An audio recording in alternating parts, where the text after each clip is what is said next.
Le syndicat mixte de la Ria d'Etel intervient sur tout le bassin versant. C'est un site exceptionnel du fait de l'interface terre-mer. Mon rôle est de restaurer les cours d'eau et les zones humides sur le territoire. Le bassin versant de la Ria d'Etel est un vaste territoire de 360 km² réparti sur 18 communes du Morbihan en Bretagne. Ces 18 communes sont réparties sur 3 intercommunalités. Ce bassin versant compte plus de 500 km de cours d'eau. Ces cours d'eau sont classés en première catégorie piscicole, milieu aquatique d'eau vive et fraîche. Ils accueillent truites, chabots et vairons.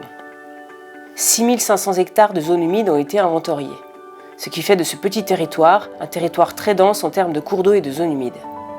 L'eau douce de ces cours d'eau se jette dans la Ria d'Etel, mer intérieure de 22 km². Sur les 5 masses d'eau identifiées comme prioritaires en termes de quantité d'eau et d'état des milieux aquatiques, on a recensé plus de 100 plans d'eau. Le volet milieu aquatique du contrat territorial 2021-2026 a élaboré pour 2023 un programme de travaux sur 9 plans d'eau implantés sur cours et sur source. Ce programme est bien entendu élaboré avec l'accord des propriétaires. Les 4 plans d'eau du site de Manet-Trimène sont un exemple parmi les 9. Situés en tête de bassin versant, la restauration de ces tout petits cours d'eau et de leurs zones humides attenantes sont un enjeu capital. Le syndicat mixte de Ria d'Etel a plusieurs missions et tout cela repose sur 3 piliers. Un qui concerne la biodiversité, un second socle qui va concerner les usagers et puis un socle très important qui est l'eau et les milieux naturels avec là un gros travail sur la reconquête des milieux naturels et son rééquilibrage.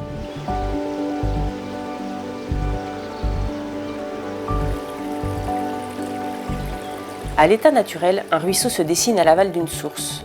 L'eau y est fraîche et oxygénée. Une rivière qui coule librement est connectée aux zones humides. Ces dernières jouent un rôle d'éponge. En effet, en hiver, quand l'eau monte dans le cours d'eau, celui-ci imbibe la zone humide. On dit qu'il la recharge. A l'inverse, l'été, alors que le niveau d'eau baisse dans le cours d'eau, celui-ci est alimenté par l'eau de la zone humide qui baisse également, mais un peu moins vite. Le milieu aquatique est en équilibre entre cours d'eau, zone humide et mare. Cet équilibre participe à l'amélioration de la qualité de l'eau grâce à la capacité d'auto-épuration de l'eau par les plantes et les micro-organismes du sol. Les mares et dépressions, indépendantes du ruisseau, accueillent une biodiversité spécifique. Quant aux cours d'eau dynamiques, ils accueillent des habitats propices aux premiers maillons de la chaîne alimentaire comme les larves et autres invertébrés. L'aménagement de plans d'eau sur cours d'eau a déséquilibré les écosystèmes en place. Et plus il est situé près de la source, plus le déséquilibre est grand. Ça a l'air anodin, mais les impacts sont nombreux. L'eau stagnante se réchauffe et le taux d'oxygène diminue. L'eau qui est plus chaude vient réchauffer l'eau du cours d'eau, ce qui est préjudiciable aux poissons à l'aval. Avec l'évaporation, on constate par ailleurs une réduction du volume d'eau, ce qui est problématique dans un contexte de réchauffement climatique. La modification de l'habitat peut favoriser le développement d'espèces invasives. Par exemple, le myriophile du Brésil, la jussie ou encore les écrevisses américaines. L'introduction par l'homme d'espèces non adaptées aux cours d'eau, comme le brochet et la carpe, crée une concurrence avec les espèces locales. Par exemple, elles peuvent créer une pression de prédation sur les amphibiens, espèces qui devraient naturellement être présentes. Enfin, le plan d'eau favorise la sédimentation et l'apport de matière organique. C'est tout un écosystème qui se trouve modifié. En réduisant la qualité et la quantité d'eau, ce sont tous les écosystèmes qui se trouvent impactés, jusqu'à la Ria. Les coquillages, comme les coques, huîtres et palourdes, reçoivent une eau de moins bonne qualité, ce qui peut impacter leur développement. Un des enjeux est de convaincre les propriétaires des plans d'eau d'engager des travaux de restauration. Je suis propriétaire de ce terrain depuis environ 50 ans. J'ai creusé ce plan d'eau après l'année de sécheresse en 1976. Et ici, dans le secteur, tous les paysans cherchaient de l'eau. Et les gens du coin venaient chercher de l'eau pour leurs bêtes. Et on avait un barbecue, même l'été, les gens qui se promenaient, ils profitaient des barbecues. Et puis en même temps, ça servait pour les jeunes de la ville qui venaient prendre leur bain. C'était une mini-base de loisirs. Personnellement, je pensais que c'était une amélioration du site, mais on ne voyait pas donc ce que ça pouvait apporter en mal d'avoir une retenue d'eau. Lorsqu'ils m'ont expliqué le bien-être de leur démarche, j'ai compris. La raison qui m'a poussé à faire les travaux, c'est que le syndicat mixte a pris en charge l'ensemble des travaux. Si, mettons, je n'avais pas eu cette opportunité, je pense que j'aurais vendu le terrain pour ne pas laisser cette servitude aux enfants.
Avec ce chantier de renaturation, on a vraiment retrouvé une qualité des eaux qui va maintenant se retrouver dans la Ria d'Etel et donc dans la mer.